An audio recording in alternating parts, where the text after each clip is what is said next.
Hello, listeners of Sci-fi Stories, and thank you so much for tuning in today. Our channel has recently been demonetized by YouTube, leaving us without the budget to keep operating. So, if you enjoyed today's story, please consider supporting us with just $1 so we can pay our hardworking staff to cover their living expenses and continue creating more adventures for you. You can support us easily by scanning the QR code on your screen or by clicking the donation link down in the description or the comments section of this video. The most expensive bodyguard in the known galaxy looked like he had just rolled out of a rain-soaked gutter, while the aristocrats of Zephyr 9 wrapped themselves in woven light and programmable matter. Buck Blackburn wore a cheap wool suit that smelled faintly of ozone and stale coffee. He was a walking contradiction in a floating city that had completely outlawed physical imperfections. A fragile, heavy sack of meat and bone, hired to stand next to synthetic gods. Countess Kalia Vance, the undisputed heir to the stratospheric floating city of Zephyr 9, demanded absolute perfection in all things. Her glittering domain floated gracefully above the toxic clouds of the gas giant below, boasting the safest and most advanced security system in the entire Milky Way. Zephyr 9 was a flawless grid of predictive algorithms, automated defense mechanisms, and unshakable digital harmony. Yet, for the highly anticipated tech merge signing ceremony, the Countess had deliberately chosen a jarring anomaly. She had reached across the dark void of space and hired Buck Blackburn as her personal close proximity bodyguard. This decision was not born of necessity, but was instead an elaborate, carefully calculated public relations stunt. Kalia needed to project an image of progressive tolerance to the galactic media.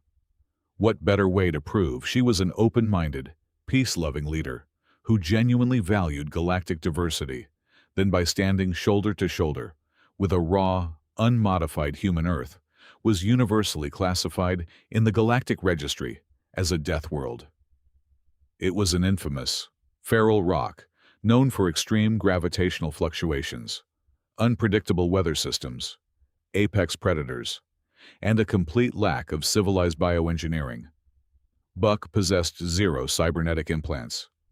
He had absolutely no genetic enhancements. He did not even have a basic neural interface port. He was exactly what Kalia needed for the cameras a savage kept politely on a short leash. A prime, breathing exhibit of her diplomatic grace and infinite mercy. Buck stood near the center of the Grand Apex Hall, a sterile, cavernous cathedral constructed of white glass and polished chrome. The air inside smelled of artificial pine and pure, synthesized oxygen. He held a scuffed, faded canvas duffel bag in his right hand. In his left, he absent-mindedly fiddled with a mechanical pressure gauge, an archaic, heavy brass relic straight out of the 21st century. He looked utterly absurd and entirely out of place surrounded by Kalia's personal security detail, the revered cyber elite. These were men and women who had gladly surrendered their organic frailties for mechanical perfection. They sported automated targeting chips seamlessly integrated into their glowing synthetic retinas. They wore nano-reactive armor that flowed and shifted like liquid silver beneath their flawless, artificial skin. They were lethal, elegant, and entirely tethered to the city's mainframe. Silas Vane, the imposing commander of the Cyber Elite Guard, observed Buck with undisguised, bitter disgust. Vane was 80% machine by volume. His broad jawline was a sharp, angular ridge of brushed titanium, and his deep-set, artificial eyes hummed softly with the constant, rapid stream of data pouring in from the central neural network of the city. He stepped deliberately toward the human, the heavy, rhythmic thud of his pneumatic boots echoing sharply across the immaculate, mirror-like floor. "You are a catastrophic liability, primate," Vane sneered. His voice was heavily processed through a vocal synthesizer that stripped away any lingering trace of organic warmth, leaving only a cold, metallic rasp. "You have no neural link. You possess no threat prediction algorithms in your primitive cortex. You cannot even perceive the invisible, overlapping spectrums of security sweeps currently scanning every millimeter of this room. You are a blind man in the age of light. Buck did not flinch at the insult. He did not step back. He did not even bother to look up from the brass dial of his pressure gauge. He simply tapped the cracked glass face of the instrument with a thick, calloused finger, the fabric of his cheap suit wrinkling as he shifted his heavy weight from one worn leather shoe to the other. "Light makes a lot of shadows. Metalhead," Buck replied quietly. His voice was gravelly, rough, and entirely devoid of the polished cadence favored by the Zephyr 9 elite. Ignoring the cyborg commander's immediately escalating anger, Buck shoved the gauge into his pocket and began to pace a slow, deliberate perimeter around the grand hall. He moved with a heavy, grounded gait, entirely unlike the silent, gliding footsteps of the cyborgs. He dragged his bare, scarred knuckles against the reinforced alloy bulkheads, listening intently to the dull, hollow acoustic reverberations bouncing back at him. He paused at various intersections and architectural choke points, his dark, organic eyes scanning the high, vaulted ceilings. He was not looking at the glowing holographic interfaces or the impenetrable energy shields that the elite placed so much faith in. He was mentally mapping out the physical blind spots between the overlapping fields of the thermal cameras. He was looking at the welded joints, the brass hinges, the hidden air vents, and the physical structural seams. He was searching for the gritty physical reality hidden beneath the pristine digital illusion. After completing his circuit, he stopped directly in front of Kalia. The Countess wore a breathtaking gown, woven entirely from bioluminescent silk that shifted colors with her heartbeat. Her flawless, sculpted face displaying a mask of polite, aristocratic amusement. Buck raised a hand and pointed a scarred thumb upward, gesturing toward the massive, grated ventilation shafts positioned near the apex of the vaulted ceiling. How long would this ventilation system take to vent all the oxygen in this room if someone managed to lock down the central server? Buck asked. His tone was casually inquisitive, sounding as if he were merely asking about the evening weather forecast. A sudden ripple of genuine, mocking laughter echoed through the vast hall. Even Kalia offered a soft, deeply patronizing smile, shaking her head slightly at the human's endearing ignorance. Commander Vane scoffed loudly, the microservos in his thick neck whining softly as he shifted his armored posture. The central server is protected by a perfect, multi-layered biometric encryption matrix, Kalia explained patiently, her voice soothing, gentle, and utterly confident. It requires the simultaneous neural signature, retinal scan, and complex DNA sequence of the entire High Council to alter any core atmospheric protocols. It is fundamentally unhackable. Mr. Blackburn, your primitive, terrestrial fears are completely unwarranted in this sanctuary. We have meticulously calculated, anticipated, and eliminated every single possible risk. Buck stared at her for a long, silent moment. He looked past her delicate features to the arrogant, confident faces of the heavily armed cyber elite standing guard. He saw men and women so absolutely certain of their digital invulnerability that they had entirely forgotten the basic, unforgiving laws of physics. They trusted their complex codes implicitly. They worshipped their flawless algorithms as if they were divine protection. They believed that because they could see everything on a screen, they controlled everything in reality. Buck just gave a slow, minimal shrug of his broad shoulders. Right, unhackable. Got it, he muttered softly. He turned his back on the radiant Countess and her imposing cyborg commander. He reached a hand deep into the pocket of his faded suit trousers and pulled out a small, flattened roll of heavy-duty industrial duct tape. It was an ugly, gray, fibrous material that had no place in a city of light. With a swift, practiced motion of his thumb and forefinger, he silently tore off a thick, jagged strip. As he walked past a highly polished structural support pillar, he casually raised his hand and slapped the opaque gray tape directly over a recessed, critical atmospheric pressure sensor. The sophisticated digital eye was instantly blinded, entirely cut off from the massive network by a cheap piece of primitive adhesive. No one noticed the deliberate sabotage. No alarms blared. No algorithms predicted the anomaly. They were all far too busy looking at the beautiful, perfect light to notice the man working in the shadows. The grand symphony of the tech merge signing ceremony reached its absolute, dizzying peak. Across the galaxy, billions of holographic eyes were firmly fixed upon the live broadcast, waiting for the historical moment to unfold. Countess Kalia Vance ascended the glowing steps of the central podium, the bioluminescent silk of her gown shifting into brilliant shades of gold and pearl. She stood before the integration sphere, a mesmerizing orb of liquid data suspended in a zero-gravity field. She raised her elegant right hand, her perfectly manicured fingers trembling slightly with the weight of the moment, and prepared to touch the surface to finalize the ultimate technological union. Then, a single sound shattered the illusion of perfection. It was not the deafening roar of a plasma detonator.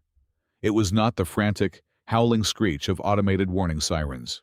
It was a dry, hollow, physical click. Instantly, the blinding luminescence of the grand hall was violently extinguished.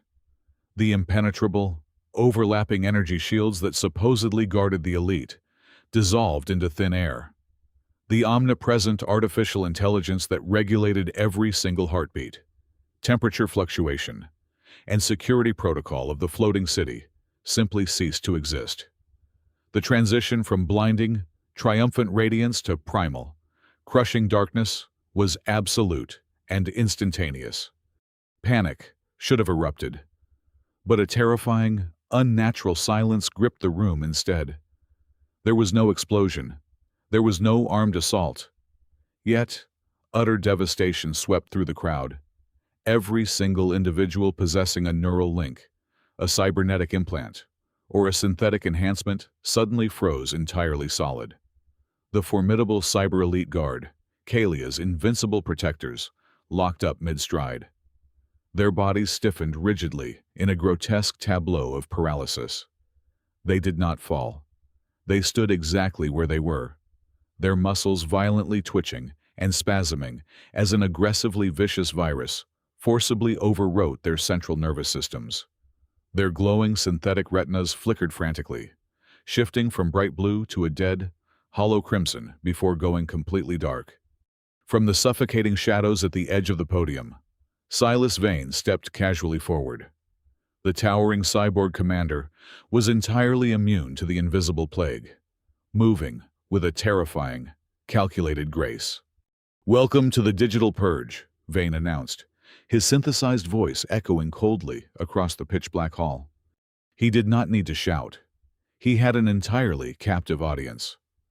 Vane extended his heavy titanium fingers, tapping a command onto a small, shielded analog wristpad. He was not just paralyzing the High Council. He was directly hacking into their vulnerable, trapped brains. He was simultaneously downloading their off-world bank accounts, their access codes, their family trusts, and their very consciousness. They were locked inside their own skulls, completely aware but utterly unable to move a single muscle to stop him. "You built a kingdom on code, Kalia," Vane sneered, slowly walking up the steps of the podium toward the terrified Countess. "And now, I am simply deleting the architects." He raised his armored arm and initiated the maximum isolation protocol. Deep within the walls, heavy mechanical gears ground together. The massive, reinforced vacuum seal doors surrounding the perimeter of the hall slammed shut with a deafening, earth-shaking thud. Immediately, the heavy atmospheric pumps reversed their flow. They began to violently suck the artificial oxygen out of the cavernous room. The air grew instantly thin, cold, and desperately heavy. Kalia gasped, clawing at her own throat, but she could not flee.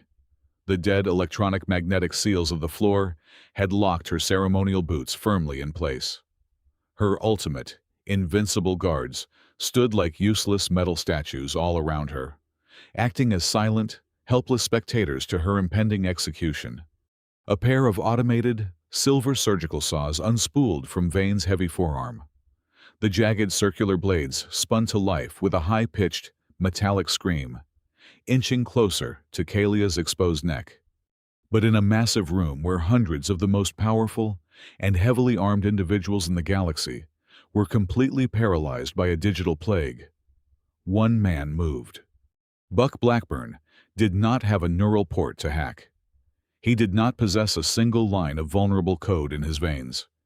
His system ran entirely on pumping blood, raw adrenaline, and 100% biological instinct. While the lords of the galaxy choked and froze in their digital cages, the primitive man from the feral Deathworld simply took a deep breath of the thinning air and charged. He did not glide. He did not compute trajectories. He moved with explosive, heavy, terrifying kinetic violence. Buck sprinted through the dark, weaving effortlessly between the frozen statues of the cyber elite. As he ran past a massive, ornate ceremonial table, he grabbed its thick, solid iron stanchion. The muscles beneath his cheap wool suit bulged as he planted his boots and violently wrenched the heavy metal leg completely free from its welded base with a sickening crunch. Vane swung his arm forward, the surgical saws descending rapidly toward Kalia. Buck launched himself onto the podium. He did not aim for the cyborg commander.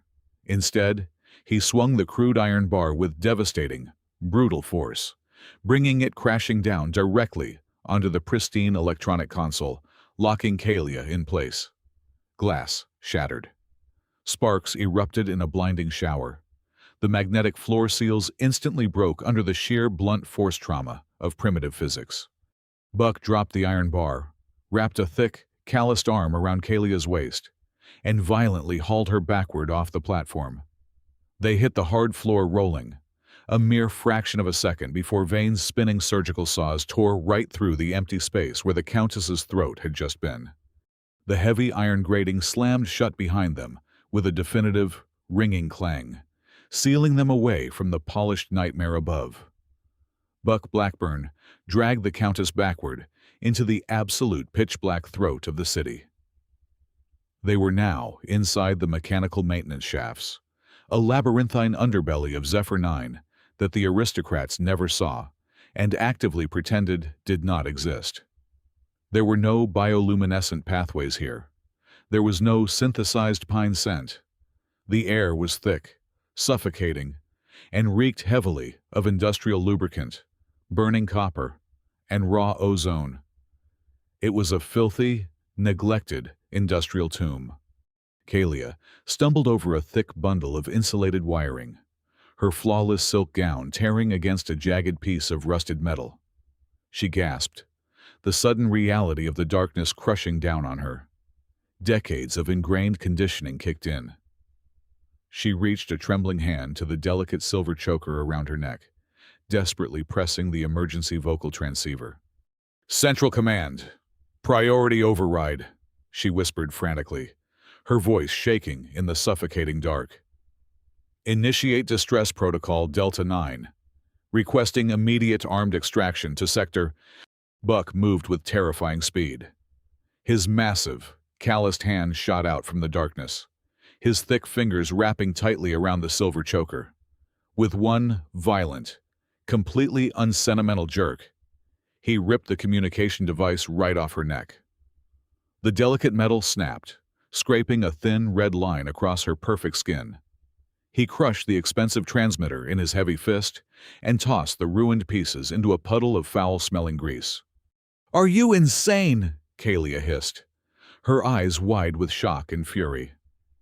"That was our only link to the planetary defense grid. You just destroyed our only chance of calling for a rescue fleet." "There is no rescue fleet coming, Countess," Buck growled in a harsh, hushed whisper, shoving her back against the damp steel bulkhead. "Silas owns the grid now. He owns the servers, the security cameras, and the audio sensors. Right now, he is using the city's acoustic subroutines to actively hunt for the sound of your voice. Every word you speak into a microphone just paints a giant glowing target right on our backs. Down here, you stay quiet, or you die. Before Kalia could process the cold truth of his words, a heavy, rhythmic thud echoed down the narrow, metallic corridor. It was the synchronized marching of armored boots. Silas had deployed the puppets. Through the gloom, Kalia could see the faint, unnatural crimson glow of hijacked optical sensors cutting through the oily fog. These were her elite guards, now completely stripped of their humanity, reduced to mindless, remote-controlled killing machines executing a search and destroy algorithm. They moved with a terrifying, jerky efficiency, their joints locking and unlocking in perfect, terrifying unison. "We need plasma rifles," Kalia whispered, her breath catching in her throat. "The armory is 3 levels down. If we can just find a high-yield thermal weapon to break their shielding." "A thermal weapon will not do a damn thing against nano-reactive armor," Buck interrupted bluntly. "Those suits are designed to absorb and instantly disperse high-energy plasma blasts. You shoot them with a laser, and their armor just hardens and reflects it right back at your face. Technology cannot beat technology in this fight." Buck did not look for a weapon locker. Instead, his dark eyes scanned the filthy maintenance corridor, studying the raw, exposed pipes and the heavy industrial equipment bolted to the walls. He spotted exactly what he needed. Bolted to a rusted support beam was a massive, heavy-duty chemical fire extinguisher, an archaic, manual failsafe designed to flood the tunnels with freezing carbon dioxide in case of an electrical fire. He pulled the heavy red cylinder from its bracket.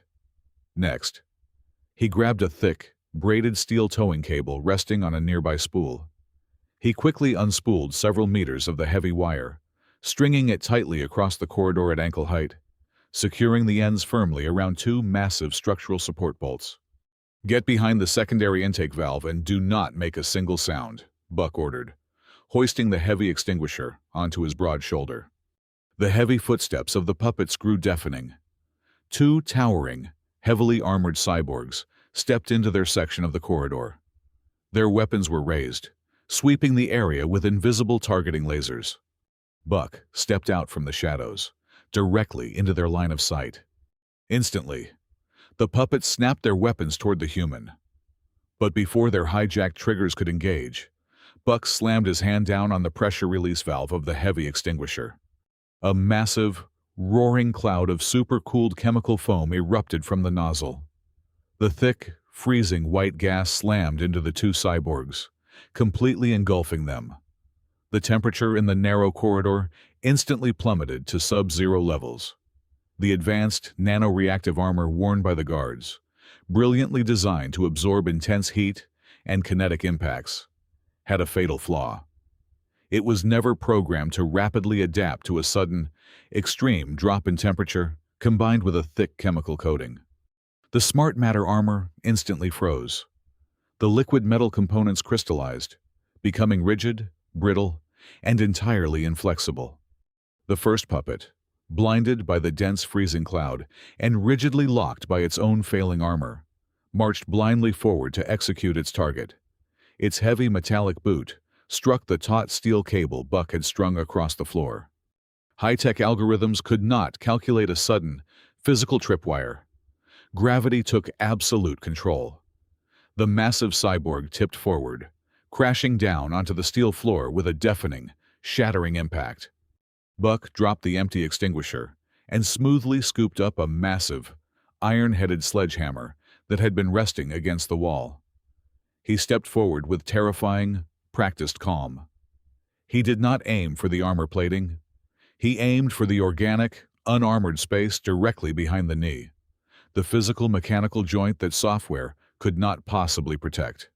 He swung the sledgehammer with brutal, bone-crushing force. The heavy iron head smashed into the brittle, frozen joint, shattering the servo motors and severing the hydraulic lines in a single, devastating blow. The machine twitched violently, leaking black fluid, permanently crippled by a heavy piece of crude iron. Kalia watched from the shadows, her breath completely frozen in her lungs. She had spent her entire life studying advanced military tactics, algorithmic warfare, and orbital defense strategies. Yet, watching the man from Earth systematically dismantle a billion-credit killing machine with a wire cable and a hammer, she realized a terrifying truth. All the elite theories of her perfect world were entirely useless. They were nothing but brittle illusions. Buck Blackburn did not fight the software. He fought the physics. He understood the primal, brutal reality of leverage, gravity, and brute force. For the very first time in her sheltered life, the Countess of Zephyr 9 was witnessing the raw, unpolished violence of the most dangerous Deathworld in the galaxy, and she realized exactly why Buck was the only man who could possibly keep her alive. A sudden, sickening lurch violently shook the very foundation of the floating city, nearly throwing Kalia off her feet. The deep, continuous hum of the anti-gravity engines that had served as the heartbeat of her world for her entire life abruptly shifted into a frantic, high-pitched mechanical whine. Then, the cold, synthesized voice of Silas Vane boomed from the hidden emergency public address. Speakers bolted to the corridor walls, echoing relentlessly through the dark, oily tunnels. Countess Kalia Vance, your primitive pet has caused a minor delay, but the inevitable cannot be stopped, Vane declared, his tone dripping with absolute, calculated malice. I have just overridden the manual locks and engaged the emergency venting protocols on the stratospheric buoyancy valves. Zephyr 9 is no longer floating. We are currently in freefall, descending rapidly into the gravity storms of the gas giant below. Another brutal tremor rocked the maintenance shaft.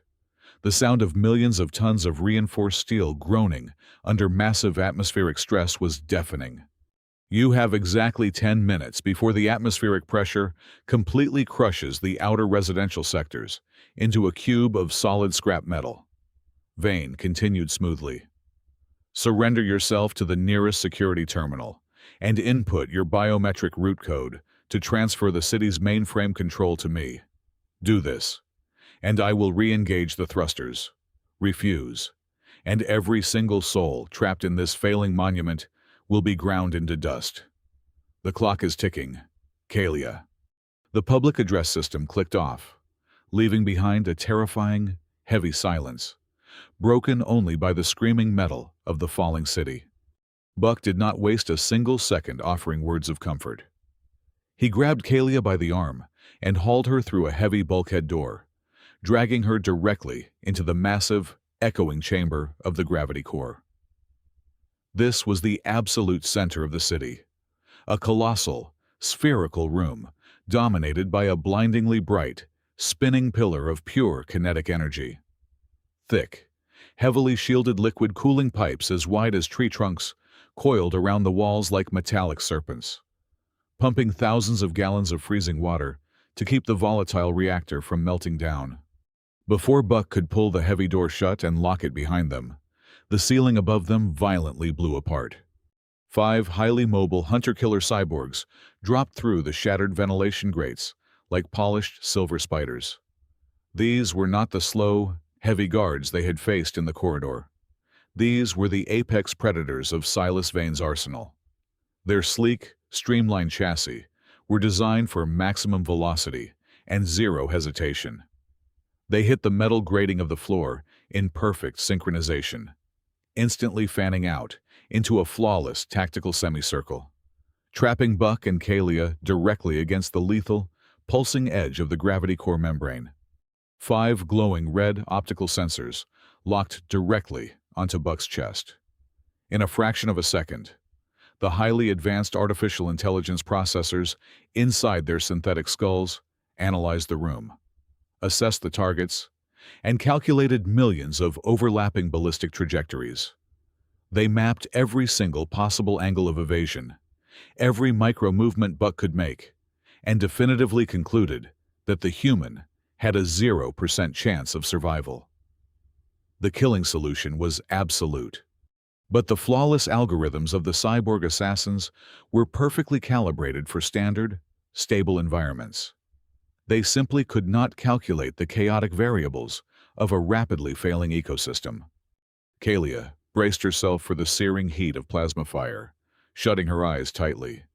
Buck Blackburn did not shoot at the machines.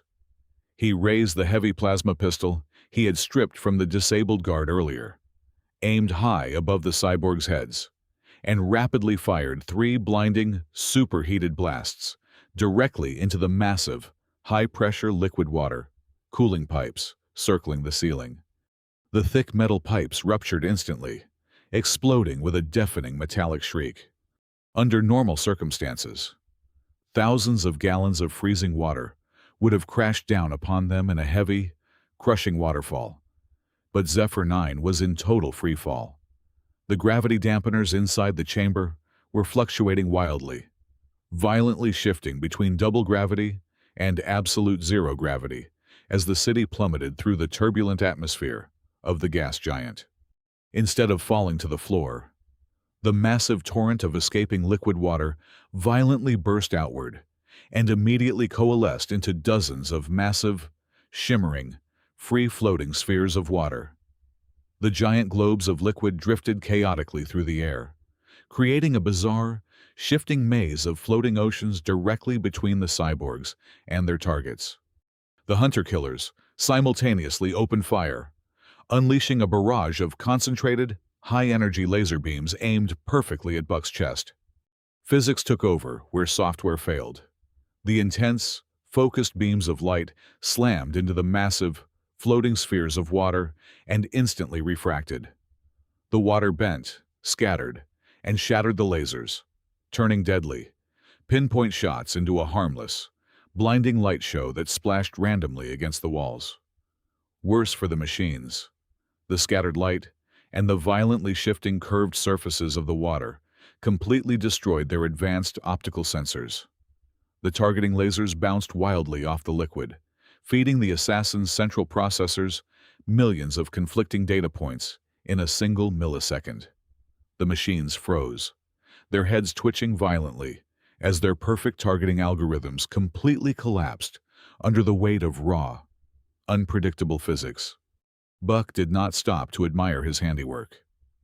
He reached into one of the many pockets of his battered duffel bag and pulled out a heavy, industrial-grade lithium power cell.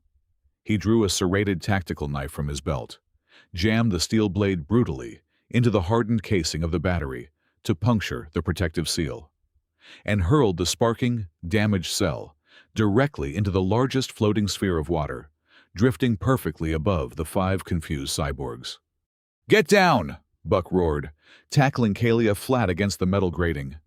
When raw, highly reactive lithium makes direct contact with liquid water, it violently strips the oxygen from the molecules, instantly generating massive amounts of highly flammable hydrogen gas and an explosive amount of thermal heat. The reaction was instantaneous and apocalyptic. The floating water sphere detonated with the force of a high-yield military bomb.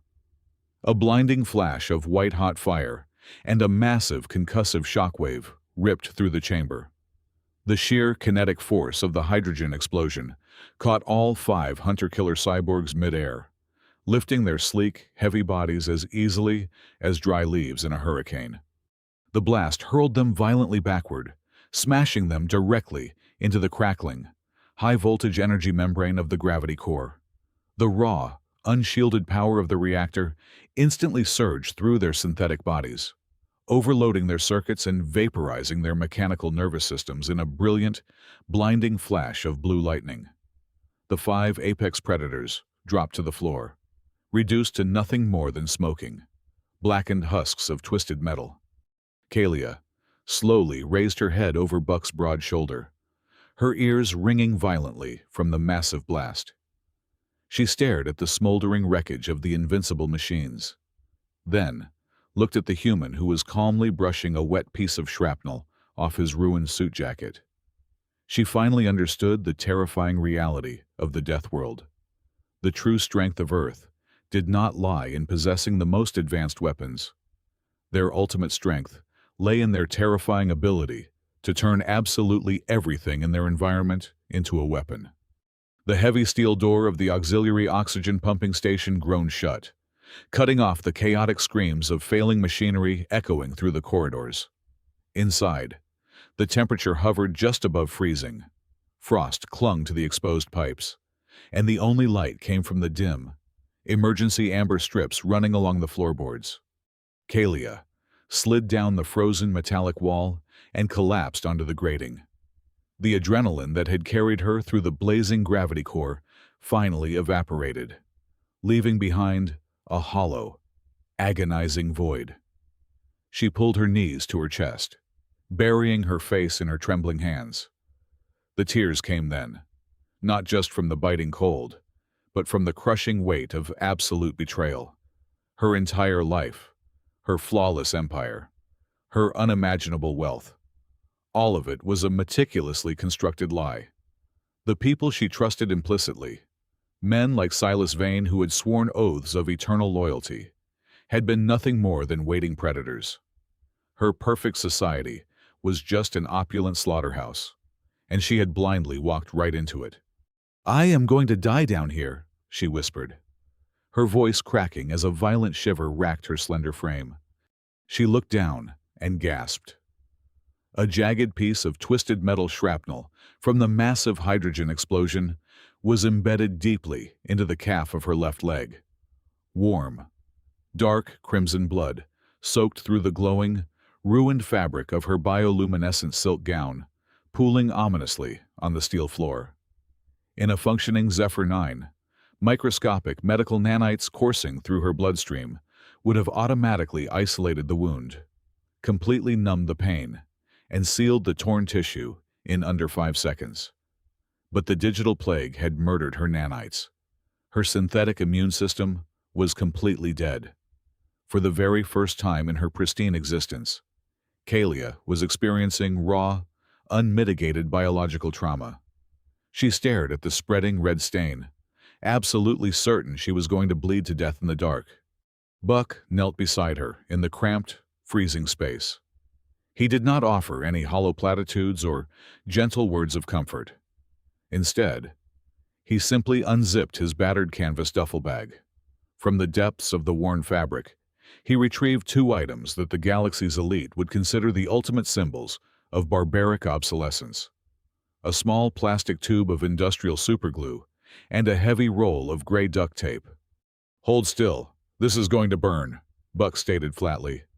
He gripped the jagged shard of metal and pulled it out with one swift, brutal motion. Kalia screamed, her hands slamming against the frosty floor. Before she could pull away, Buck squeezed a thick line of the chemical glue directly into the open wound, pinching the torn flesh violently together. The raw, searing pain made her vision white out entirely, but the bleeding stopped instantly. He then wrapped the ugly, fibrous gray tape tightly around her calf, securing the crude seal. It was not elegant. It left a permanent, ugly scar, but it worked. "My people spent centuries trying to build infallible societies," Kalia sobbed, her breath pluming in the freezing air as she clutched her throbbing leg. "We mapped every single gene. We calculated every disaster. How do you survive on a world that actively tries to kill you every single day?" Buck sat back, wiping a smear of grease and blood from his rough jaw. "You think surviving is about predicting the storm," Buck replied quietly, his deep voice carrying a strange, heavy comfort in the freezing room. "On Earth, we have earthquakes that swallow whole cities. We have super hurricanes that wipe out coastlines in 24 hours.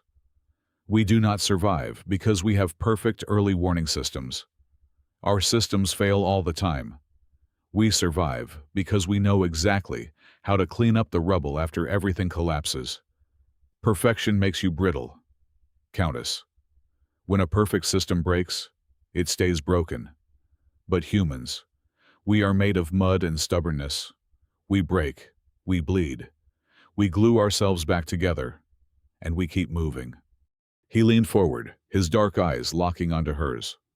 "Silas locked the city down," Buck continued, shifting his tone from philosophical to strictly tactical. He is holding the atmospheric controls hostage.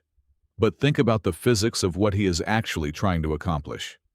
You do not just wirelessly transmit the consciousness of 1,000 billionaires across the galaxy on a standard radio frequency. That requires a massive, uncorrupted broadband uplink. To finish uploading that data, Silas has to physically connect his own hardware to the primary antenna transmitter. Kalia blinked, her sharp, analytical mind cutting through the thick fog of pain and despair. The central transmission spire. It was located at the very absolute peak of the central tower, completely exposed to the elements. "He is waiting right up there," Buck said, gesturing toward the frozen ceiling. "We can take the mechanical maintenance shafts straight down to the emergency escape pods. You can launch before the city hits the crushing pressure zone. I can get you out." Kalia looked at the ugly, gray duct tape wrapped securely around her leg.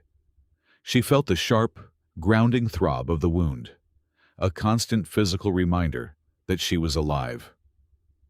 The weeping aristocrat who had cowered in the maintenance tunnels was gone. The cold, unyielding resilience of the Deathworld had infected her blood. She placed her hand on the frozen bulkhead and forced herself to stand up. She did not waver.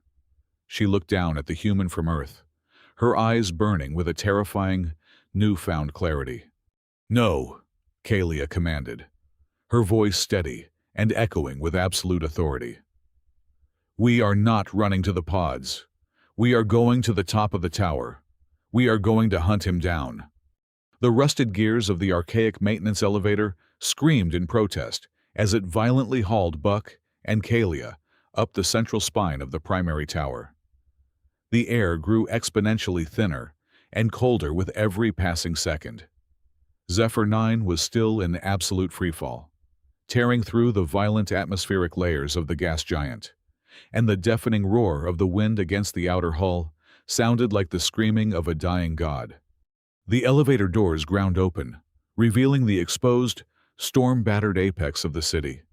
Silas Vane stood directly at the base of the massive primary transmission antenna. He looked less like a guard commander and more like a mechanical parasite. Thick, glowing fiber-optic cables pulsed with bright crimson light, feeding directly from the mainframe terminal into a heavy, reinforced port at the base of his titanium skull. He was in the final stages of the upload, stealing the digitized consciousness and the vast, unimaginable wealth of the entire ruling class. Hearing the heavy metal doors open, Silas turned his heavily armored body toward them. His synthetic vocalizer amplified his cold, mocking laughter over the howling wind.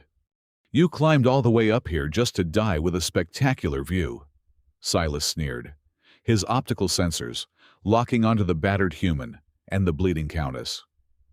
"The upload is at 99%. You have completely run out of time, and you have entirely run out of options." Silas reached up and tapped a command onto his armored chest plate. A blinding, solid wave of kinetic shielding locked over his entire chassis.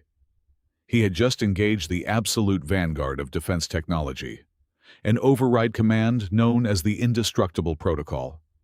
Every single overlapping plate of his nano-armor fused into a singular, unyielding shell of dense alloy. Standard ballistic ammunition, high-yield plasma, and even focused military lasers could not possibly pierce that perfect metallic skin. "I am a god of steel and code," Silas roared, drawing two heavy, crackling energy blades from his forearms.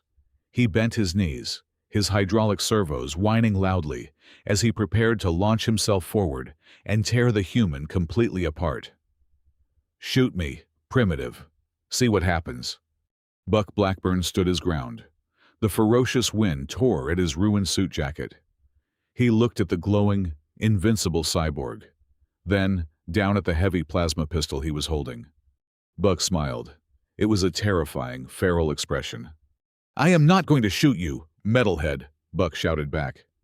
He casually tossed the heavy energy weapon over the edge of the platform, letting it fall away into the abyss. Then, Buck turned his back on the charging cyborg and slammed both of his heavy hands onto a massive, rusted iron wheel protruding from the concrete wall. It was the manual override for the emergency air brake system, a strictly mechanical, ancient failsafe built directly into the physical foundation of the city centuries ago. It was completely analog.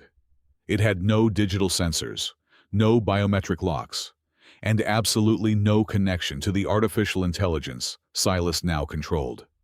Buck pulled the heavy iron lever down with all the brute strength his heavy, terrestrial muscles could generate. Deep beneath the falling city, massive explosive bolts detonated. Thousands of colossal, high-drag atmospheric parachutes violently deployed all at once.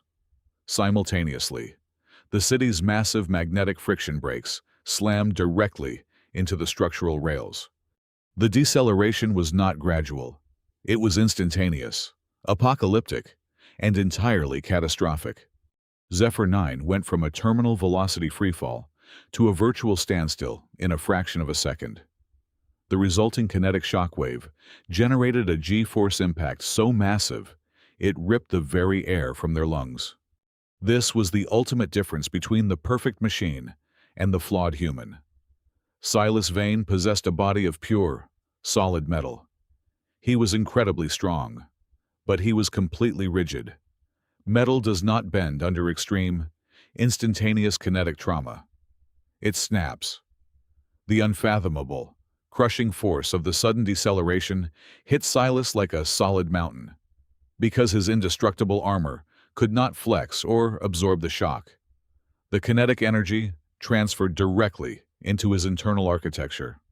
In a single, deafening crunch, every single internal joint, hydraulic cylinder, and delicate circuit board inside the cyborg shattered into metallic dust. Silas collapsed instantly, his invincible armor remaining perfectly intact, while his entire internal structure was completely pulverized into scrap. Buck and Kalia were slammed brutally against the steel decking. Blood poured from Buck's nose, and Kalia felt at least 2 of her ribs crack under the immense pressure. But they survived. Their biological bodies, evolved on a hostile Deathworld, were mostly made of water, soft bone, and flexible muscle tissue. They were designed by nature to compress, bend, and absorb blunt force trauma without breaking permanently. They were soft, and that softness had just saved their lives. Coughing up a mouthful of blood, Kalia forced herself onto her hands and knees. The wind was dying down as the city stabilized. She crawled over the heavy metal grating toward the twitching, utterly destroyed husk of Silas Vane. She reached into Buck's belt, pulled out his rusted, ugly military survival knife, and brought it down with all her remaining strength. The crude steel blade cleanly severed the glowing fiber optic cable attached to Silas's neck, instantly terminating the upload and saving the lives of everyone trapped below. The next morning, the skies were clear as the massive military rescue cruisers finally docked with the battered remains of Zephyr 9. The live broadcast beamed across the entire galaxy was unlike anything the citizens had ever seen. They did not see a flawless Countess flanked by shining, perfect machines. They saw Kalia Vance sitting on the bumper of an emergency transport vehicle. Her beautiful bioluminescent gown was torn to shreds and deeply stained with black machine oil. She was holding a roll of primitive gray duct tape, carefully and expertly bandaging the bruised, battered arm of her human bodyguard. A dozen floating cameras completely surrounded them. A frantic galactic reporter pushed through the military cordon, thrusting a microphone toward the Countess. "Your Highness, the entire security grid collapsed. The most advanced defensive system in the galaxy was turned against you. How did you possibly survive against a perfect weapon?" Kalia stopped taping. She looked up at the reporter, then looked over at the heavy, scarred man from Earth who was quietly chewing on the end of an unlit cigar. A small, genuine smile touched the corners of her mouth. "A perfect system teaches you how to never fail," Kalia said, her voice carrying a completely new, unshakable weight. "But the people from Earth, They teach you how to win even when absolutely everything has completely collapsed. Hello, listeners of Sci-fi Stories, and thank you so much from the bottom of my heart for staying with us until the very end of today's adventure. I would love to know where you are listening from, so please let me know in the comments below. As I mentioned earlier, our channel is currently facing a very tough time without YouTube monetization. If you enjoyed this story and want to help us keep going, please consider supporting us with just $1. Your kindness helps pay our incredible staff, allowing them to support their families and continue bringing these amazing sci-fi worlds to life for you. You can donate by scanning the QR code on your screen or by clicking the secure donation link provided in the description and the pinned comment. Thank you again for your time, your support, and your wonderful imagination. Stay safe out there in the galaxy.